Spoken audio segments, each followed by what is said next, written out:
Amani had learned the art of silence long before she understood why it was demanded of her. At 23 she moved through her stepmother's compound like a shadow stitched to the earth, present, necessary, but never acknowledged unless to command or scold. The silence forced upon her was not just the absence of sound. It was a cage her stepfamily believed would keep the world safe from her. They told the villagers that Amani had been born with a curse, that her voice was a dangerous thing, something that should never be allowed to touch the air. Some said her words called storms, that lightning listened for her breath, that thunder leaned close when she inhaled. It didn't matter whether it was true. Fear is a powerful storyteller, and the village preferred terror over truth. Children were warned not to greet her. Women crossed their arms when she passed, warding off bad luck. Men stepped aside, eyes lowered, pretending they did not feel the chill that followed her like a quiet wind. No one ever asked Amani what she thought or whether she wanted to speak. Her silence had been decided for her long before she was old enough to shape her own thoughts. Her stepmother, Marani, made sure of that. Marani claimed the girl's voice had killed crops once when she was little, had shaken the ground beneath their house, had called birds to scatter in wild spirals. The villagers believed her because Marani spoke confidently, loudly, with the authority of a woman who always got what she wanted. Amani, meanwhile, had no voice to defend herself with. That was the point. Yet silence had sharpened Amani in ways no one predicted. She spoke with her eyes, telling stories in single glances, offering warnings, prayers, or questions without uttering a sound. People avoided looking directly at her for too long. Her gaze made them uneasy, as if she knew truths she had never been allowed to name. In the evenings, when the wind softened and the sky dimmed, Amani would sit by the old baobab tree behind the compound. Its roots were thick and knotted like the veins of an ancient elder, and its trunk held the warmth of thousands of sunsets. Amani would place her palm against it, and in the quiet between one breath and the next, she felt something listening. She didn't understand it fully, not then, but she sensed the presence of spirits brushing against her skin, curious and gentle. They seemed to understand the language she could not speak, the emotions she swallowed, the truths she held tightly inside her chest. When she closed her eyes, she felt them move like wind through tall grass. They were drawn to her silence not because it was empty, but because it was full of things unspoken, full of power that pulsed just beneath the surface of her calm expression. Her stepmother hated the tree. She called it the listener of forbidden things.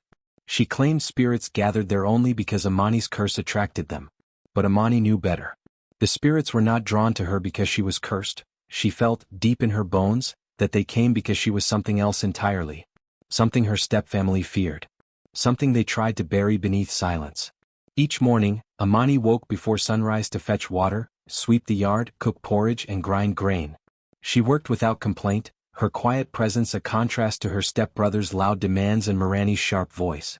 But inside her silence, a storm waited, patient and ancient.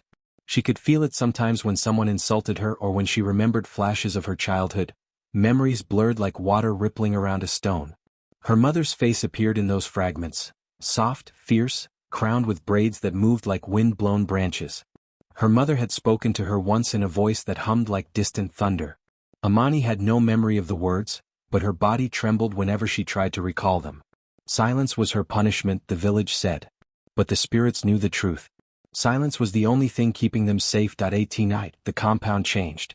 In the daylight it was a place of commands, chores and stifled breath, where Amani's stepmother barked orders and her stepbrother strutted like a rooster convinced the yard belonged to him. They controlled every movement she made, what time she woke, how long she worked, when she could eat, and even where she was allowed to stand.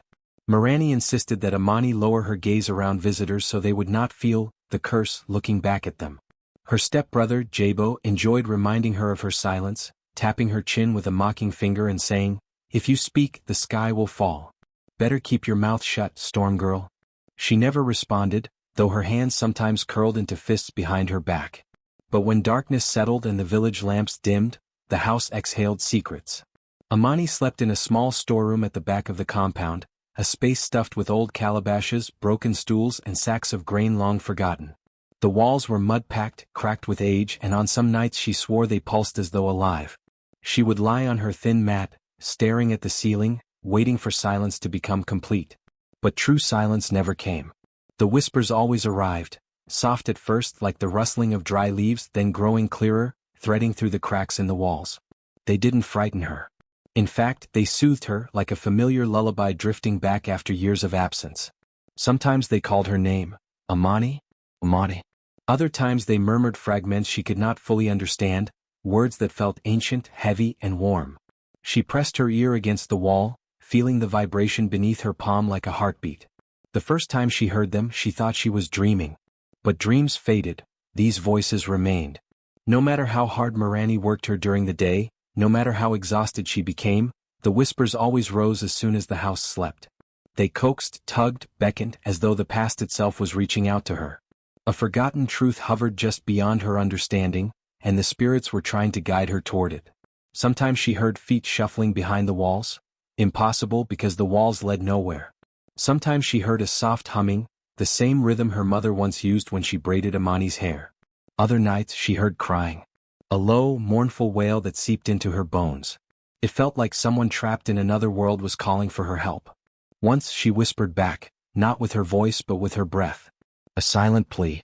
The wall warmed beneath her touch. She pulled away, startled, but the whispering only grew clearer. A faint phrase emerged, repeated again and again like a warning. Remember before the silence. Remember before the storm. Amani pressed her hand to her chest, trembling. The forgotten truth the whispers urged her toward felt close, like a memory buried beneath years of fear and lies.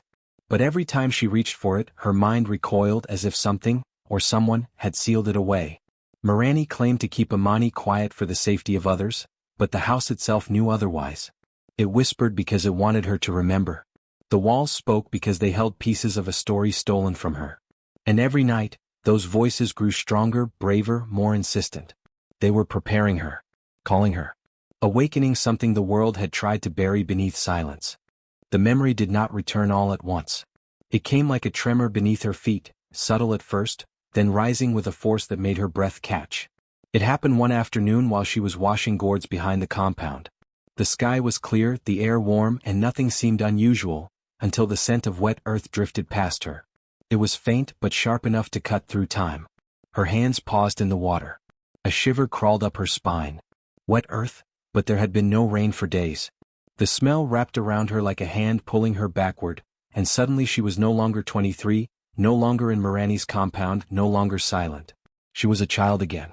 She saw herself at 5 years old, standing in the middle of the courtyard, barefoot, hair in small braids that swung when she moved. Her mother was still alive then, a woman whose laughter felt like warm rain, whose presence filled every corner of a room without ever raising her voice. Amani remembered how safe she felt around her, how her mother's hands could untangle knots in her hair and in her heart with equal ease. That day her mother knelt in front of her, holding her shoulders gently. "Say it softly," she said. "Only softly, little one." But Amani had been excited. Children do not understand danger when comfort stands near them. She took a deep breath and spoke a word, one simple, small, innocent word. A word she did not even understand then. A word her mother had whispered when she thought no one was listening, a word that thrummed with ancient power. The moment the word left her mouth, the world answered. Amani remembered the vibration first. The ground quivered beneath her tiny feet, the clay bowls on the veranda trembled, the air thickened as if the wind had forgotten how to move. Birds screamed and scattered from trees. Dust rose in spiraling columns around her. And then came the sound, a deep rumble, not thunder, not animal, something older. Something alive. Her mother's eyes widened with both awe and fear. But someone else saw. A shadow stood behind the doorway, Mirani.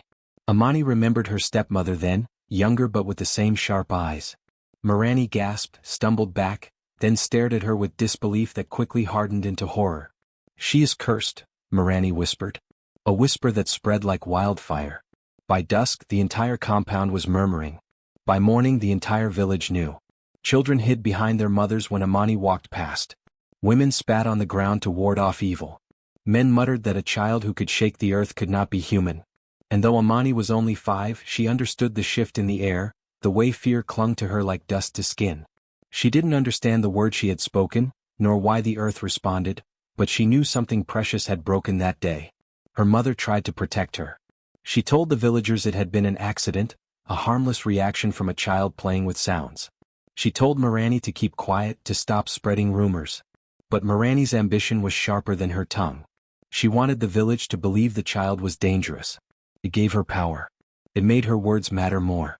And then, only a few months later, Amani's mother died under mysterious circumstances. The village mourned. Mirani smiled in private. After her mother's burial, the silence began. Not gently. Not gradually. It was forced onto her like a cloth pressed over a flame, smothering every ember of sound she tried to make. Her stepmother told her that her voice would bring destruction. Her stepbrother echoed the warning with glee. They convinced the villagers that if Amani spoke even a single word again, the earth might tear open. Fear twisted around her throat like a rope. And Amani, young and heartbroken, accepted the lie. She swallowed her voice, her power, her identity for years, believing it was the only way to keep everyone safe. But now, standing behind the compound with water dripping from her fingers, the memory returned in full. The words she once spoke burned at the edges of her thoughts. It was distant but alive, like a star glowing behind clouds. A word of creation and destruction. A word the earth still remembered. Her heart pounded as realization settled cold and heavy in her stomach. Her family hadn't silenced her to protect the village. They silenced her to protect themselves. Because the moment she spoke, even as a child, they saw the truth. Amani was never cursed. She was powerful, uncontrollable, and destined to awaken a force they could not cage forever. That evening the air felt strange, too still, too heavy, as if the sky itself was holding its breath. Amani sensed it before anyone else. The hairs on her arms rose, her heartbeat quickened, and a faint hum flickered at the edge of her hearing. She tried to push it aside and continued grinding millet, but the pestle trembled in her hands. She stopped. Looked up. The sky, which had been a calm sweep of twilight moments ago, had darkened into a deep, bruised blue. Clouds gathered fast, moving like they were being pulled by invisible ropes. The villagers glanced upward nervously. There had been no warning of rain. Then the first lightning bolt struck. Not in the distance. Not near the hills. It slammed into the old baobab tree behind the compound with a crack so sharp it startled a scream out of the women nearby. Amani didn't scream, she froze. Her breath hitched, not from fear but from recognition. The lightning was not random. The strike felt intentional, like a message. Within seconds, another bolt flashed across the sky, silent and blinding. Then another. And another. But there was no thunder. Only the light, tearing open the darkness, revealing shadows that didn't belong to trees or huts. Amani stepped away from the compound and moved closer to the baobab. The ground beneath her felt warm, pulsing like a heartbeat. The air shimmered, bending and folding like heat rising from desert sand. She should have been terrified. Instead, she felt drawn forward as if the earth itself was calling her. As she approached the tree, the whispers returned, but not from the walls of the house this time. They came from the air, the ground, the sky itself. Voices overlapping, soft yet commanding, rising and falling like waves. Some sounded ancient, others young, but all of them spoke her name with a reverence she had never heard from any living human. Amani, we are here, we have waited. The world around her brightened in sudden flickers. Shapes formed in the shadows, translucent figures moving like smoke, drifting closer, forming a circle around her. Spirits. Not imagined, not dreamed, but real. Their presence pressed against her skin, neither cold nor warm, just there, undeniably present. She clutched her hands together, her chest trembling. The lightning above paused, hanging in the clouds like white veins. Everything felt suspended. One spirit drifted closer, its face shifting, undefined. A whisper brushed her ear. You were never meant to be silent. Her heart lurched. Another spirit's voice overlapped. They feared what you would become. A third spirit spoke from behind her. They feared the word your mother died to protect. The ground vibrated gently, like a sleeping beast rolling beneath soil. Amani staggered but did not fall. She felt the truth rising inside her like a tide breaking loose. All her life, she had accepted the story she'd been told, that silence was her punishment, her way of keeping the world safe from her curse. That speaking was dangerous, destructive, uncontrollable. But standing in the circle of spirits, with the sky flashing in unnatural strokes of white and silver, she finally understood. The silence was never meant to protect anyone. It was meant to contain her. It was the rope her stepmother tightened around her power, the cage they all forced her into because they had witnessed, even as a small child, what her voice could awaken. The world was not afraid of her curse. They were afraid of her inheritance. A sudden bolt of lightning struck the ground just inches from her feet. Instead of fear, a surge of energy raced through her veins. It didn't hurt, it awakened. Her lungs expanded as if she had never truly breathed before. The spirits straightened, watching her carefully, expectantly. The sky waited with them. Amani placed her palm against the baobab's charred trunk. The tree pulsed beneath her touch, alive with ancient strength. She felt the word she had spoken as a child stir faintly in the back of her mind. Not fully awakened yet, but closer, closer than it had been in years. She whispered with her breath, not a sound, just intention. The lightning answered. And Amani realized, with a clarity that shook her more than any storm, that the night sky was not awake because it was angry. It was awake because she was. Amani had always known Mirani carried secrets the way other women carried baskets, balanced, concealed, and held tightly with both hands. But she never imagined those secrets had anything to do with her mother. After the night of the strange lightning, Amani felt restless, even unsettled. Her heart beat with a rhythm that wasn't hers, and her mind thrummed with whispers she didn't yet understand. She tried to go about her chores as usual, but the world around her felt sharpened, heightened. Even the sound of millet grinding seemed too loud in her ears. She sensed change moving toward her like a heavy cloud. 2 days later the truth arrived.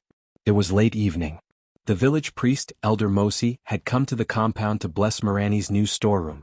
Amani was forbidden to join gatherings or stand too close to elders, so she slipped quietly behind the wall near the cooking shelter, sweeping the ground while pretending not to listen. But the wind shifted, carrying Mirani's sharp whisper directly to her. "Elder, you must understand," Mirani said, voice trembling more than usual. "The girl is dangerous. I have kept her quiet, hidden her voice, but something is changing. The sky has begun to answer her again." Amani froze. The broom fell from her fingers, silent on the earth. Elder Mosi sighed, the sound heavy with age. "Mirani, you have said this for years. Yet the girl has caused no harm." "No harm," Mirani hissed. "Only because I silenced her. Because I watched her day and night. Because I smothered her power before it could rise.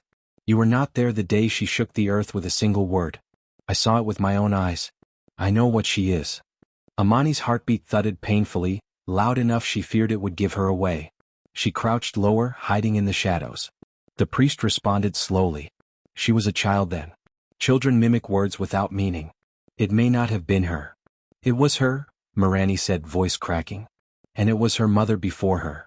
Amani's breath hitched, but she remained still, every muscle tense. She had so few memories of her mother that even hearing her name felt like fire. Mirani continued, lowering her voice. "You remember what the old ones used to say? About women born with the breath of storms? Women whose voices called wind, shook ground, bent the path of lightning? They were hunted, Elder. Eliminated.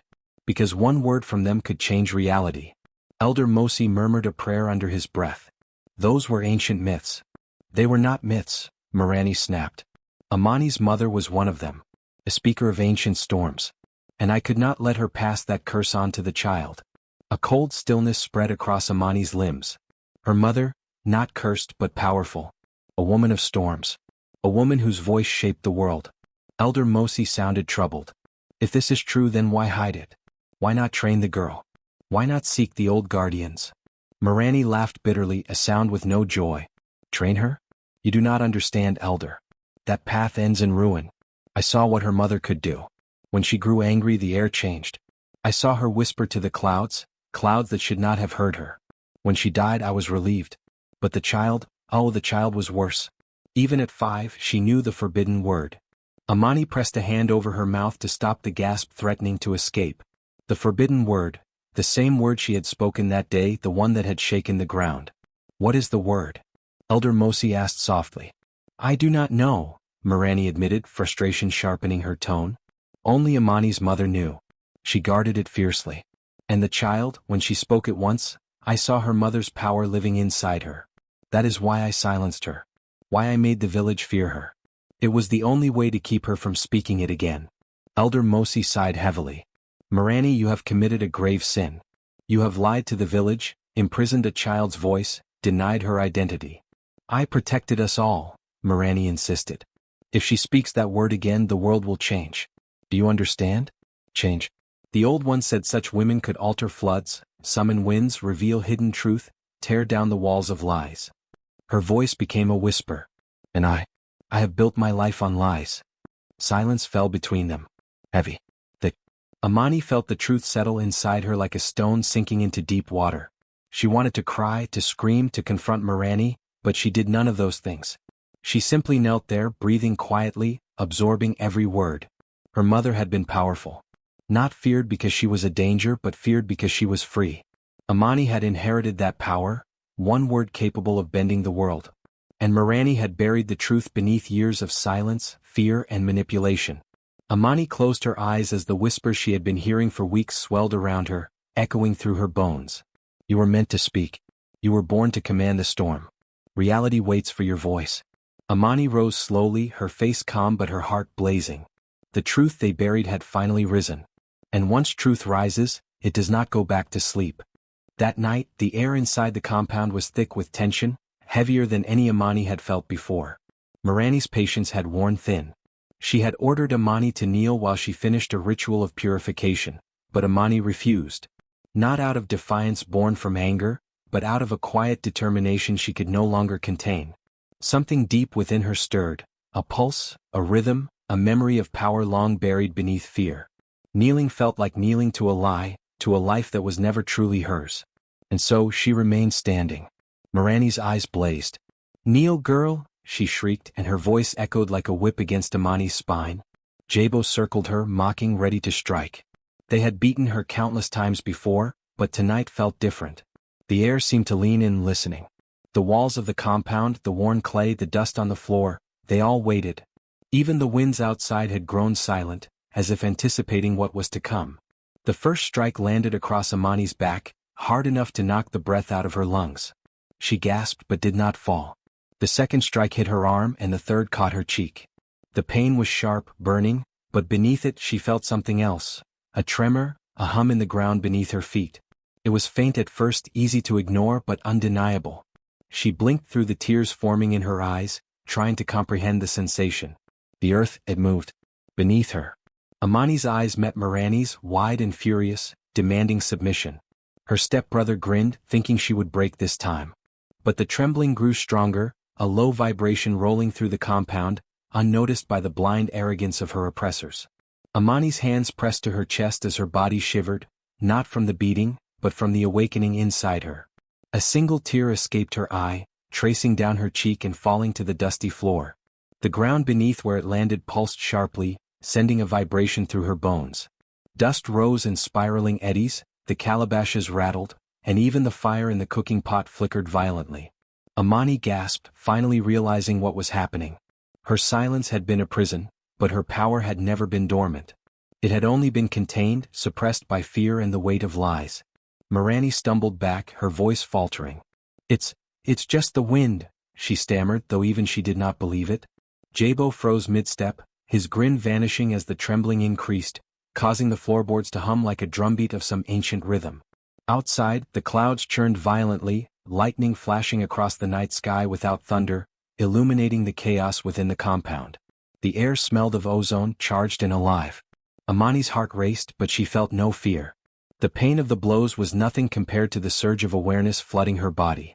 Her mother's whispered teachings, the secrets Mirani tried to bury, the memories she had barely grasped, they all returned in fragments. She could feel the earth beneath her responding to her emotions, the smallest movements of her body rippling outward like waves on water. Another tear fell, and this time the trembling intensified. The walls of the compound seemed to lean inward, listening. Even the baobab behind the house, the one that had always sheltered her in silence, quivered. Shadows flickered unnaturally, moving with intent, as if something ancient had been awakened.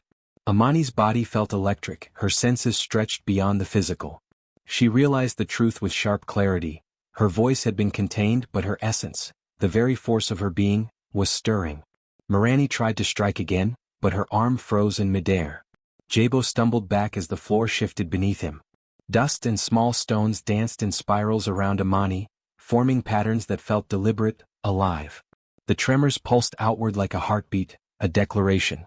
Amani's silence, enforced for so long, was breaking not with sound but with presence. The power she had feared would consume the world instead began to rise with grace, responding to her will, her pain, her tears. And in that moment, Amani understood the depth of what Mirani had feared. The power inside her was not destructive in the way her stepmother imagined, it was truth made flesh. It was not a curse but a legacy. The tear that had fallen to the ground was more than water, it was a signal, a key, a spark. The earth trembled because it had recognized her, acknowledged her, and responded. Amani stood amidst the trembling dust, bruised and bleeding, yet alive in a way she had never been before. She no longer felt small nor silenced. Something inside had shifted irreversibly, and she knew the night had changed, not just her but everything around her. The containment had ended. Her power was waking, and nothing in the world could hold it down anymore. Amani could feel it now, the pull of something ancient and forbidden, a word that had been whispered to her in fragments through dreams, through the tremors of the earth, through the soft hum of the wind. Her mother had carried it, protected it, and in doing so had shaped the very balance between the world of the living and the unseen. That word, long hidden from human tongues, was not just a sound. It was a force, a summoning, a key to powers that even the bravest souls feared to acknowledge. And now, through years of silence and suppression, it called to her. The first hint came in the whispers, drifting from the walls of the storeroom where she slept. Not the playful whispers of the night she had once heard, but deliberate, commanding, urgent. Remember. Remember what was buried. Remember what is yours.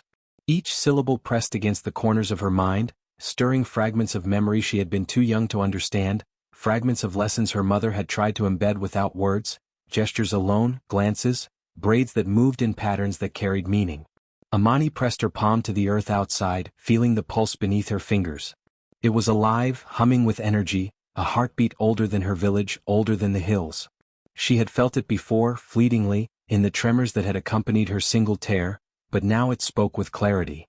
The soil, the stones, the roots, they were waiting. They were ready. And they knew the word.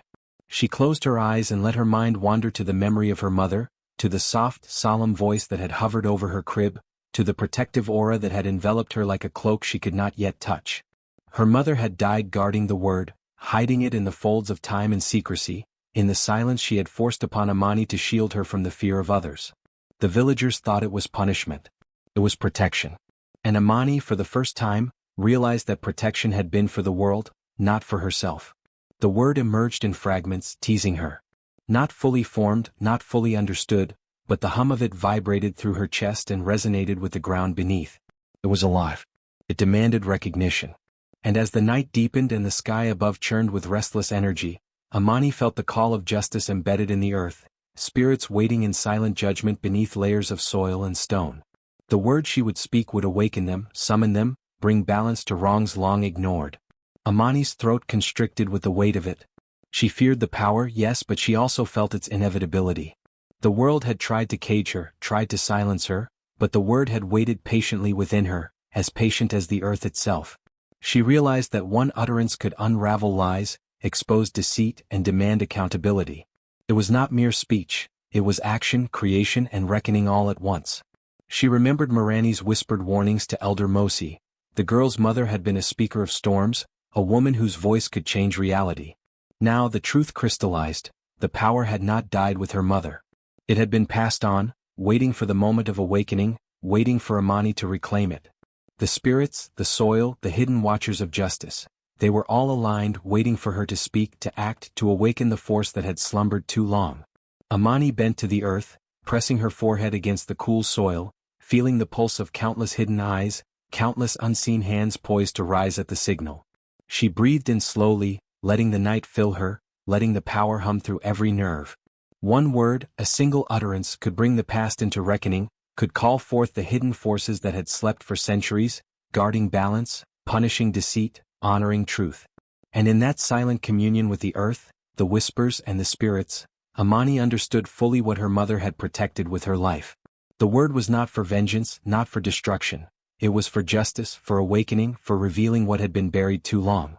One word, spoken at the right moment, would not merely break silence. It would shatter lies, call forth justice, and make the world remember that some truths, no matter how deeply buried, cannot be contained. Amani rose, chest heaving, eyes bright with certainty. She had found it, the forbidden word. And now the world would have to listen. The night had come heavy, suffocating, pressing down on Amani's shoulders as though the sky itself sought to imprison her. Her stepfamily had grown desperate. Mirani's fear of the power she had tried to cage for so long now bordered on mania. "Tonight we end this," Mirani hissed to Jabo as the wind whipped around their compound, rattling shutters and carrying an ominous chill. They had decided to lock Amani away forever, to bury her voice, to ensure that the forbidden word never escaped her lips. They did not understand that the word had waited decades to find her, and it would not be contained by walls, chains, or fear. Mirani summoned the villagers under the guise of protection, calling upon Elder Mosi to bless the compound, to seal the girl in silence with prayers and rituals. Amani was dragged to a hidden room, its door thick with iron, its walls bare and oppressive. Her wrists were bound, her feet tethered. She could feel the weight of the locks pressing into her skin, but the chains did nothing to quiet the storm building inside her. The air hummed with anticipation. Outside, the wind twisted violently, carrying whispers of long-forgotten truths. The trees bent unnaturally, and the clouds churned as though waiting for a signal they alone understood. Inside the small, suffocating room, Amani pressed her forehead to the cool wooden floor. Her body was bruised from the day's previous punishments, her muscles aching, but she felt a strength rising within her stronger than fear. She remembered the tremors that had answered her tears, the whispers that had taught her patience, and the pulse of the earth that had whispered the forbidden word to her. Every memory, every secret her family had tried to bury, every injustice they had committed, gathered inside her like coals in a fire. Mirani's voice shrieked outside the door, followed by the thuds of footsteps as Jabo paced nervously. "Speak, girl. Kneel. Say nothing or you will bring ruin." The words meant nothing to Amani. They were empty threats, hollow attempts to cage a force they had never understood. She could feel the spirits around her, drawn closer by the night's electricity, by her own growing awareness. They whispered with urgency, coaxing her toward a moment that had been written in the soil, in the wind, and in the stars long before she had been born. Amani closed her eyes and allowed herself to breathe fully, sinking into the rhythm of the earth. Her mind reached into the memory of her mother, recalling the woman who had guarded the forbidden word with her life. The syllables had been whispered to her in fragments over time, each lesson, each glance, a preparation. She drew them together now, weaving them into a single, unbroken word, one she would speak only once, but with every ounce of truth and power she possessed. The door rattled as Mirani screamed for compliance. "I will break you, girl. I will break your spirit." Jabo's laughter rang sharp and cruel, but inside the room Amani was calm. Her heart pounded in rhythm with the world beneath her feet. Her pulse aligned with the whispering spirits outside, invisible yet palpable, as if all of creation waited for her to act. Then she spoke. One word, soft yet resonant, but carrying a weight that no iron lock could contain.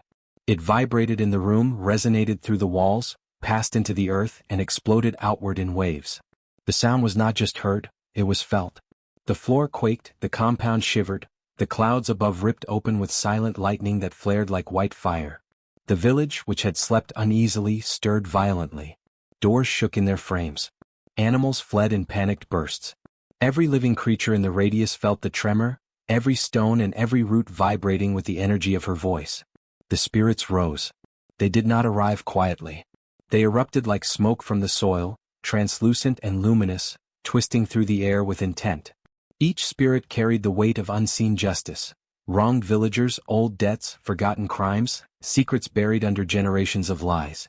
The wind carried whispers now not just for Amani, but for the guilty themselves. Every villager who had wronged her, every fearful glance, every cruel word, every betrayal, surfaced in the night like shadows brought into stark light. Mirani screamed, staggered back, shielding her eyes, but it was too late. The spirits moved in patterns deliberate and terrifying. The truths of every lie she had told, every manipulation she had woven, were laid bare. Jabo clutched at his chest, shaking as visions of his own greed and cruelty unfolded before him in spectral light. The villagers who had colluded with her stepfamily gasped aloud as their secrets were revealed without mercy. Those who had thought themselves untouchable now trembled as the earth itself seemed to judge them. Amani stood at the center of it all, her body humming with power, her heart steady, her eyes bright with clarity. She did not shout, did not need to repeat herself. One word was enough. One word had called the spirits, had summoned justice, had shattered the illusions of control her stepfamily had relied upon for decades. The compound walls groaned, the earth shifted beneath them, and the night rang with a strange ethereal music, composed of whispers, tremors, and the sighs of unseen eyes.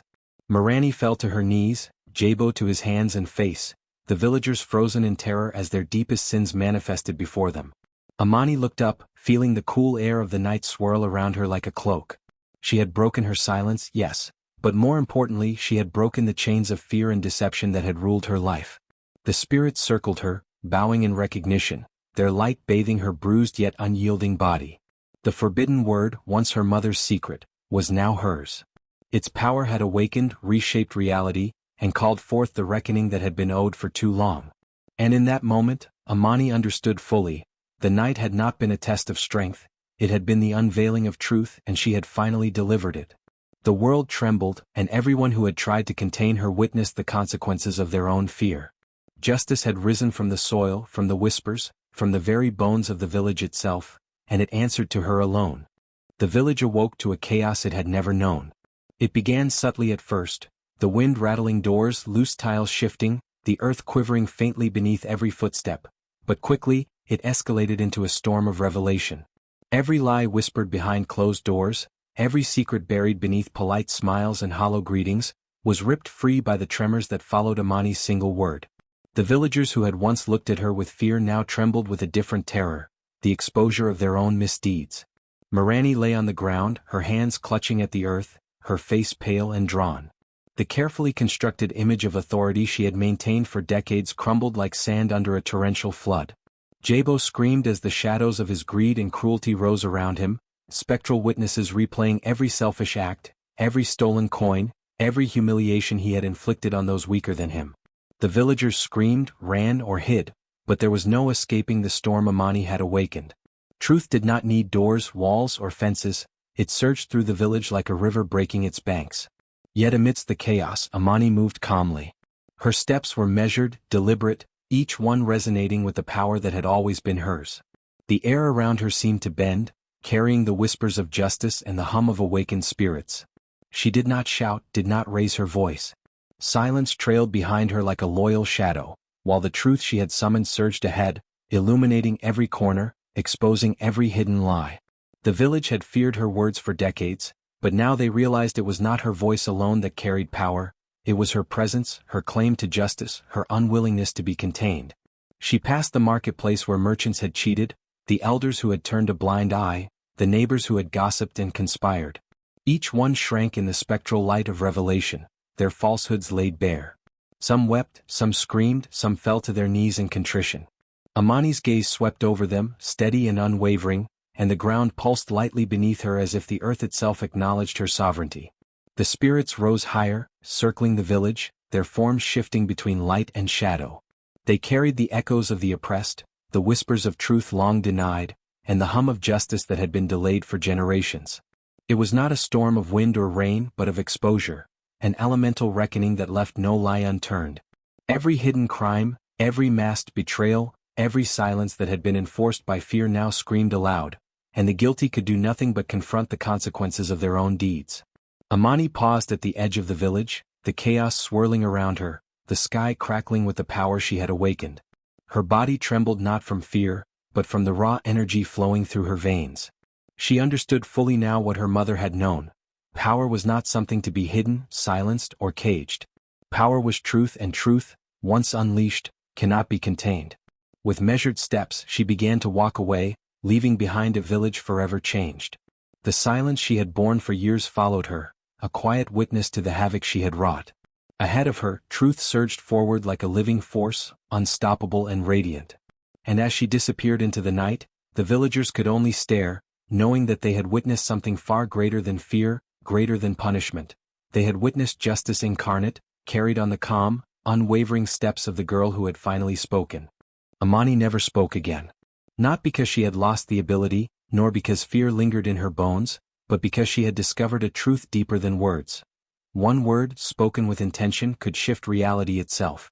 That single utterance had awakened the earth, called forth the spirits, and shattered the illusions that had ruled her village for generations. What followed, chaos, justice, revelation, had proven that power did not lie in the quantity of words, but in the weight of truth carried in a single moment. She had spoken once, and once was enough. In the weeks that followed, the village of her youth lay transformed. Walls that had sheltered lies now stood bare to the sky. Roofs once hiding whispered schemes now trembled under the force of exposed secrets. Those who had wronged her were left to reckon with themselves, some fleeing into the surrounding forests, others forced to rebuild their lives under the scrutiny of a truth that could not be denied. And yet, Amani walked among it all quietly, as if untouched by the havoc she had unleashed. Her presence alone was enough to command respect, inspire awe, and provoke fear in those who had once underestimated her. The villagers began to speak of her in hushed tones, reverent and trembling. She spoke once, they whispered. Once and the earth listened. Once and the spirits obeyed. Once and the village of lies crumbled. Stories grew, each retelling adding layers of legend. Children left offerings at the baobab where she had stood the night of reckoning. Elders warned their grandchildren that some powers need not be repeated. One careful word could shape futures. And while the village adjusted to the new order, Amani remained unchanged, serene and untouchable, moving through the shadows with the quiet authority of someone who had seen the world's hidden strings and could pull them at will. She wandered beyond her village to the hills, rivers, and valleys her mother had once roamed. Everywhere she went, the land seemed to respond. Crops flourished where she passed, streams ran clearer, winds shifted favorably, and the hum of the spirits followed her like an invisible choir. Travelers who glimpsed her moving through the dawn mist spoke of a woman whose eyes carried storms, whose silence was not absence but presence. Some claimed the air seemed heavier with expectation when she approached, as though the earth itself paused to hear her thoughts without them being spoken. Amani became a symbol, a living warning. Her story traveled faster than the winds themselves, crossing mountains and rivers, spreading through villages and towns. People learned that silence does not imply weakness. The wicked whispered her name in fear, and those who sought justice invoked it with hope. Mothers told their children about her, teaching that courage does not always roar. Sometimes it waits, silent, until the precise moment to act. Her single word became a law of sorts, a principle embedded in folklore, that truth once wielded with conviction cannot be unmade, and that even the smallest spark of integrity could ignite change beyond comprehension. Yet Amani herself carried no pride in her legend. She did not return to the village to claim accolades or status. She did not seek admiration, nor did she crave the recognition that followed her every step. Her power, the gift her mother had passed down, was not hers to flaunt. It was hers to wield carefully, sparingly, and with absolute intention. Every whispered story of her exploits only reinforced the necessity of restraint, the understanding that some forces, once released, are irrevocable. She had spoken once, and the world had learned to listen. Even decades later, travelers reported hearing her word carried in the wind. It was never repeated, never written, yet the echo remained, a faint vibration in the soil, a rustle among the trees, a whisper through the grass. Those who had committed wrongs felt unease as if the earth itself reminded them that power, justice, and truth are never truly absent. Legends say that when wicked hearts stir with malice, the wind picks up, speaking a single word they cannot comprehend but cannot ignore either. And those who understand the story tremble, knowing that silence does not mean submission, and one careful word is enough to shift worlds. Amani lived her life quietly, unbound by gossip, untainted by the ambition of others. Her eyes, calm yet piercing, carried the weight of a secret that no one dared challenge. She healed, nurtured, and observed, always aware that the single word she had spoken had created ripples that would persist long after she left the earth. Children born after that night were told of the woman who spoke once. Mothers taught their daughters that power lies not in repetition but in timing. Men whispered her name to caution themselves against arrogance. In her silence, Amani found freedom. She did not need to speak to be heard, to be feared, or to command respect. The world itself had learned to respond to her, carrying her message in winds, rains, whispers, and tremors. One word had become law. One word had become prophecy. One word had become warning. And though she never spoke again, the legacy of that utterance endured, reminding all that true strength does not shout. True strength waits, watches, and speaks only when the moment is right. Amani walked beneath the evening sky, the wind brushing her face like a quiet applause. She smiled faintly, knowing the world now remembered. Silence is not weakness, and truth, once awakened, cannot be silenced.